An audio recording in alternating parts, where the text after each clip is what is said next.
Hello மக்களே, வாழ்க்கை இதோட இப்படியே போயிட்டு பார்க்குமாரு. இப்போ நம்ம எங்கே இருக்குன்னா கோயம்பேடு பஸ் ஸ்டாண்டில் தான் போயிட்டு இருக்கோம்.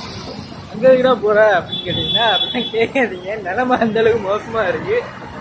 ஏன்னா கையில் சுற்றுற காசு இல்லை, ஹாஸ்டலில் தங்கி ஒரு பிஜியில் தங்குறதுக்கும் காசு இல்லை, வாடகை எடுக்கிறதுக்கு வாடகை வாங்கிறதுக்கு காசு இல்லை. ஸோ அதனால் அந்த வாடகைக்கும் கோயம்பேடு பஸ் ஸ்டாண்டுங்கிற மாதிரி அங்கெல்லாம் போயிட்டு ஸ்டே பண்ண தூங்க போயிட்டுருக்கேன். பஸ் ஸ்டாண்டு பார்த்தீங்களா, நல்லா ரோடு ஸ்மாச்சு போயிட்டுருக்கோம். வேறு என்னதான் சொல்கிறது, பார்ப்போம். நம்மகிட்ட காசு எதுவும் பெருசாக இல்லை, அதனால் கோயம்பேடு பஸ் ஸ்டாண்டில் வந்து தஞ்சம் வந்தாச்சு. எப்படியும் ஒரு நைட்டு 3 மணியாக இருக்கும். இங்கேயே ஸ்டே பண்ணிடலாம் நைட்டு. காசு எதுவும் இல்லைனால ஏதோ அம்மா ஹோட்டலில் இட்லி, சட்னி, சாம்பார், சப்பாத்தின்ட்டு ஏதோ சாப்பிட்டு ஒரு நாளைக்கு 10 ரூபா 15 ரூபாயிலே அன்றைக்கான டே வந்து முடிச்சிடுறேன். தூங்குறது வந்து கூட இடம் இல்லை. அப்படியே